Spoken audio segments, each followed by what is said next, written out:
Hi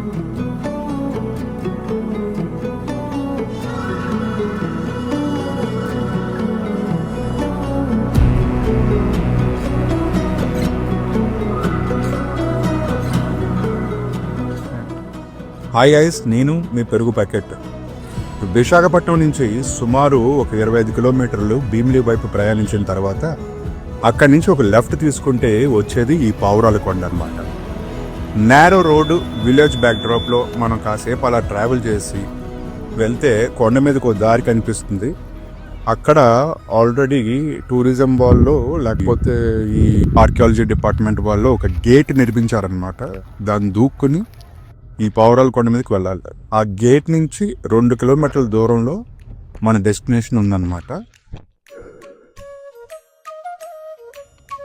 sun rise sunset ఈ రెండు బహుశా అద్భుతంగానే ఉంటాయి. అయితే నేను సన్ రైజ్ చూడలేదు, కానీ సన్సెట్ చూడడానికి మాత్రం 4 గంటలు ఆ ప్రాంతంలో నేను ఇక్కడికి అడుగు పెట్టాను అనమాట. అలా నడుచుకుంటూ కొండ మీదకి వెళ్తున్నప్పుడు మాకంట ముందే ఇంకో 2 కుర్రోళ్ళు ఈ ప్లేస్ని ఎక్స్ప్లోర్ చేయడానికి నా ముందు నడుస్తున్నారు. వాళ్ళ దారి మధ్యలో కలవడం జరిగింది. అయితే ఈ 2 కిలోమీటర్ల ప్రయాణం ఒక అద్భుతమనే చెప్పుకోవాలి.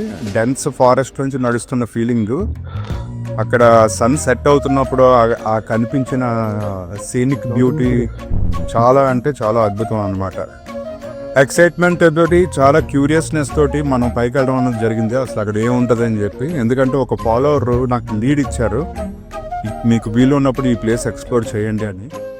అంతరయామి అలసితి సొలసితి అనే పాట పాడుకుని ఆ గేట్ దాటి మొత్తానికి ఈ పావురాల కొండ అందాలు చూద్దామని చెప్పి బయలుదేరానండి. అసలు ఫస్ట్ విజువల్ అయితే క్రాక్ అన్నమాట. అంటే అసలు ఇలాంటి బిల్డింగ్ ఈ కొండ మీద ఒకటి ఆల్రెడీ ఉందా, ఎలా నిర్మించారు, ఎవరు నిర్మించారు, ఎప్పుడు నిర్మించారు, అంటే ఈ ఎక్విప్మెంట్ అంతా పైకి ఎలా వచ్చింది, దాన్ని ఏ విధంగా ఇక్కడికి తీసుకొచ్చారు అన్నది ఆశ్చర్యపడుతున్న టైంలోనే యాజ్ యూజువల్గా మనకి అక్కడ వాటర్ బాటిల్స్, పెప్సీ బాటిల్స్ అన్నీ కనిపించాయి.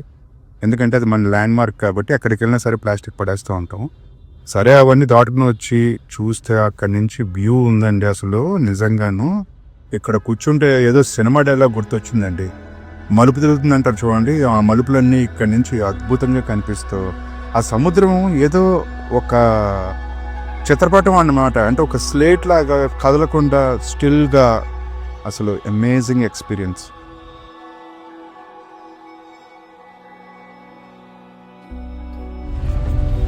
ఆ కాలంలో చెక్కిన కొన్ని మాన్యుమెంట్స్ అక్కడ చూడడం అయితే జరిగింది. కాకపోతే సమయం అయిపోతున్నందు వలన అంత ఇన్డెప్త్గా కవర్ చేయలేదు ఆ కంటెంట్ని. బట్ ఇంకా దాన్ని బాగా తీర్చిదిద్ది ఆ ప్లేస్ని ఖచ్చితంగా ఈ ఆర్కియాలజీ డిపార్ట్మెంట్ వాళ్ళు దాని మీద వర్కౌట్ చేస్తున్నారని నేను ఆర్టికల్స్లో చదివాను.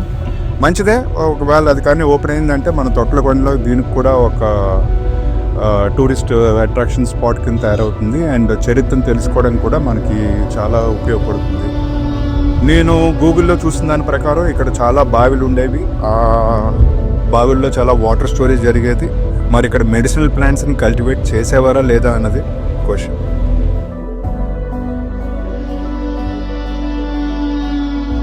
అసలు ఇక్కడ కూర్చుని ఆ సముద్ర తీరాన్ని చూస్తుంటే ఏదో అద్భుతమైన చిత్రాన్ని ఎవరో అలా కదలకుండా అలా గీసినట్టు, అసలు ఎంత స్టిల్గా ఉందో చూడండి ఇక్కడ నుంచి. అసలు ఆ రోజుల్లో ఇక్కడికి ఎందుకు వచ్చారో, బుద్ధిస్టులు ఇక్కడ ఏం చేసేవారో, అసలు ఇవన్నీ పూర్వం ఇక్కడి నుంచి కిందకి ఎలా నడుచుకుని వెళ్ళేవారు, ఒకవేళ నడుచుకుని వెళ్తే అసలు దేనికోసం నడుచుకుని వెళ్ళేవారు, ఇదంతా అసలు. అందుకే అసలు వైజాగ్ చరిత్ర ఎక్స్ప్లోర్ చేయడం అంటేనే ఒక అద్భుతమైన ఫీలింగ్ అన్నమాట. ఈరోజు నేను ఇక్కడ కూర్చొని నా ఛానల్ ద్వారా మీకు ఈ ప్లేస్ చూపిస్తున్నాను. త్వరలోనే ఇది ఒక గుర్తింపు పొంది దీనికి ప్రాపర్ ట్రాన్స్పోర్టేషన్, రవాణా వచ్చి అందరూ దీన్ని ఎక్స్ప్లోర్ చేస్తే మంచిది. కానీ యాజ్ యూజువల్ ఇక్కడ కూడా మన ఏదేంటంటారు ల్యాండ్ మార్క్ని వదలకంటే తీసుకొచ్చి ఆ ప్లాస్టిక్ బాటిల్స్ అన్నీ తీసుకొచ్చి ఇక్కడ పడేసి చండాలం చేస్తారు. అందుకని ఏదైనా ప్లేస్ డెవలప్ చేయాలన్నా సరే భయమే. ఆ డెవలప్మెంట్ దిశలో వెళ్ళి అది మాయమైపోతుంది. But it's an wonderful experience. పావురాల కొండ definitely one must watch destination. And thank you for your viewership and support. Signing off, నేను మీ పెరుగు ప్యాకెట్.